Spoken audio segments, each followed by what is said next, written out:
Engenharia do Rio de Janeiro. Ele é engenheiro civil pela UERJ, mestre em Planejamento Energético e Ambiental pela COP UFRJ e pós-graduado em Engenharia Sanitária e Ambiental pela UERJ. Foi coordenador e docente titular de Engenharia Civil na Universidade Veiga de Almeida e na Universidade de Vassouras. Propôs a Lei número 4.247 de 2003, que instituiu a cobrança pelo uso da água bruta no estado do Rio de Janeiro. Ao longo de 35 anos como engenheiro do estado, presidiu a EMOP, RioURB, Rio Luz e a Serla. Atualmente é presidente executivo da Associação das Empresas de Engenharia do Rio de Janeiro. Por favor.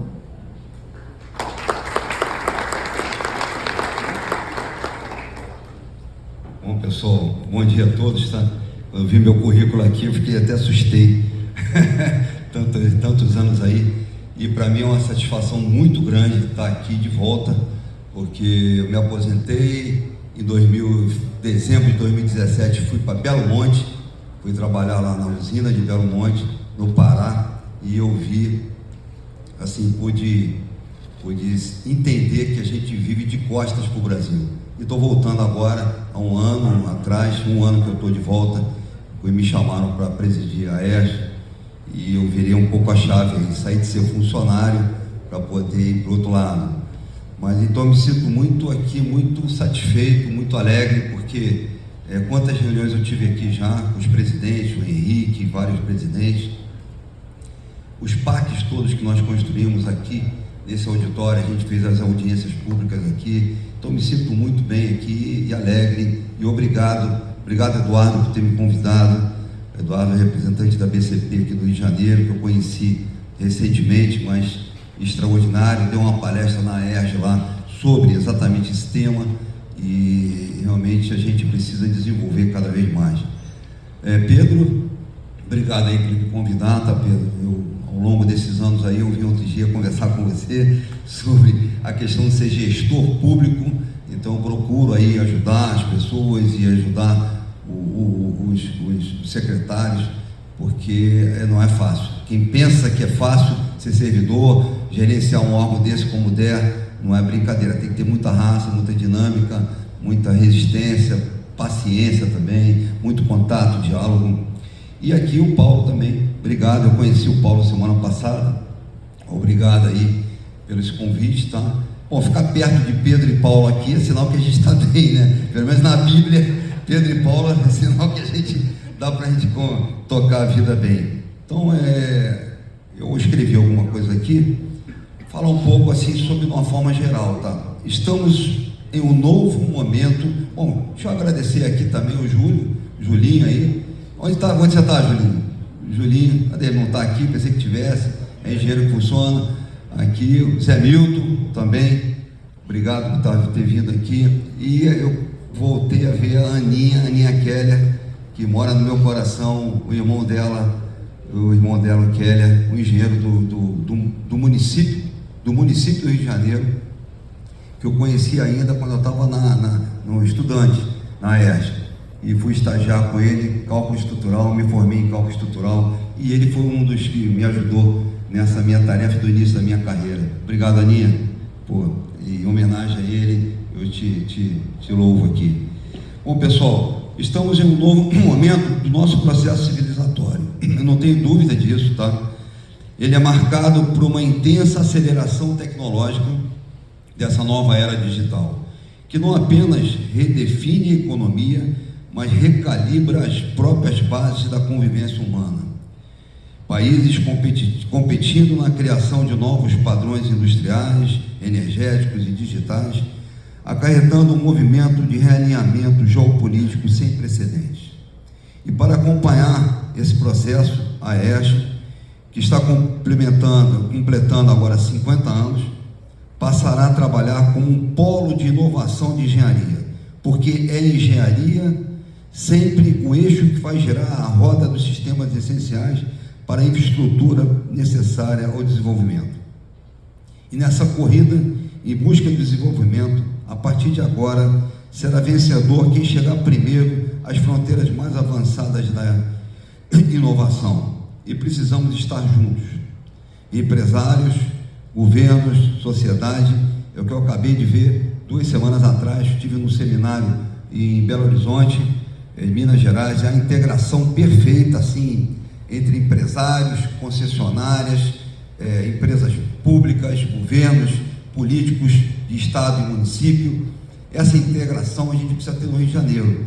Eu entendo aqui que a gente não tem nem 5% da integração que eu vi em Minas Gerais. E sem a integração a gente não vai avançar. Estou avançando nesse processo, cada dia mais procuro falar com os secretários de estado e do município, para poder a gente, nos problemas graves do Rio de Janeiro, como por exemplo, a mobilidade do Rio de Janeiro, não dá para o município fazer mobilidade sem estado, e estado não dá para ser município, temos que integrar. Se na cúpula não se falam com problemas políticos, pelo menos os técnicos temos que integrar para a gente poder entender e melhorar o Rio de Janeiro. Então são problemas de toda sorte, ou melhor, de falta de sorte, vividos pelo setor da engenharia, pelas más escolhas que fazemos na busca de soluções.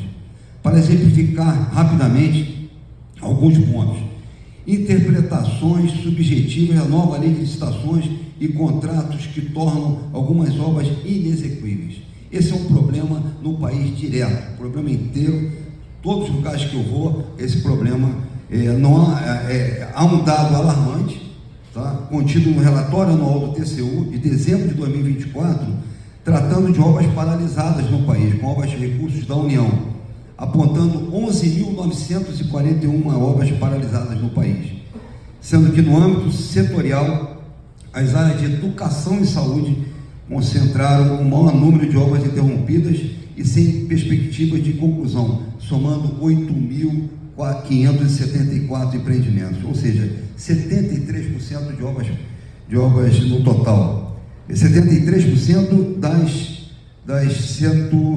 11.941 paradas. Repito isso porque estão paradas por uma série de questões. A questão da lei 14.133 é um debate enorme. Eu terei praticamente todos os dias falando sobre isso. Reforma tributária também, que está vindo cada vez mais forte. Então, desinteresse de curso de engenharia. No Rio de Janeiro eram 3.000 engenheiros que se formavam por ano. Está se formando 1.500 a 1.200 engenheiros. Sem engenheiros, a gente não vai a lugar nenhum. Desenvolvimento do país tem que buscar cada vez mais engenheiros, e estão saindo da área de engenharia, pelos salários e mobilidade da forma, no sentido geral, quer dizer, a inovação, a capacitação levou as pessoas e engenheiros para outros caminhos, tá? Disputas políticas, já falei aqui. Administração pública sempre em busca de economia através de menor preço em contratos e licitações. Eu tenho falado que é difícil. A gente criou tem um PL em Brasília, porque o gestor, como o Pedro aqui, uma empresa que dê 40% e a outra dá 10% da licitação, se ele dá o vencedor, a que deu 10%, ele sai na primeira página do jornal.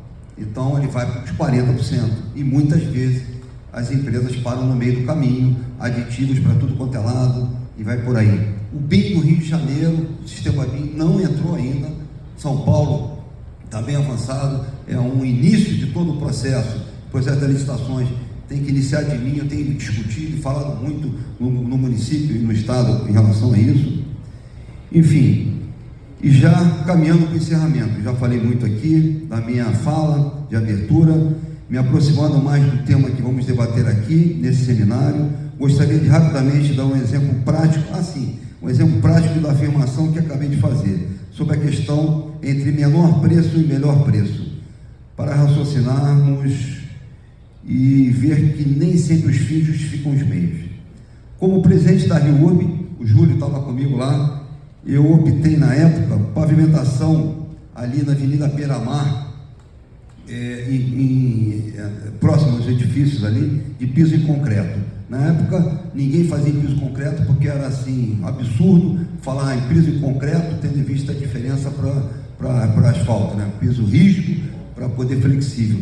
Mas eu cismei e fiz ali na Beira-Mar, e vocês hoje podem passar por lá, em torno de 30 anos aproximadamente. Vocês vão ver como é que ele está lá. É um exemplo que eu trouxe aqui, porque na época eu já falei, não, eu vou fazer, foi difícil, na época, prefeitos, isso e aquilo, secretários, não, mas é muito caro, mas não vamos fazer para ver. Então, essa entrada do pavimento de concreto no urbano, na área urbana, é fundamental. Na estrada sempre teve, agora com a nova tecnologia, o Paulo falou aqui, nova tecnologia, e o Eduardo vai colocar, aí avançamos muito nesse processo, e eu acredito que isso vai se tornar aí, pela questão do preço e a questão do prazo.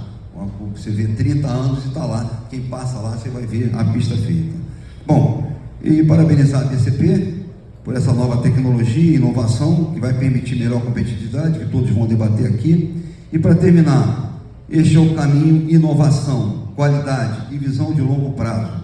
Só assim conseguiremos transformar nossa infraestrutura em um verdadeiro motor de desenvolvimento sustentável para o Brasil. Tá? Obrigado a todos.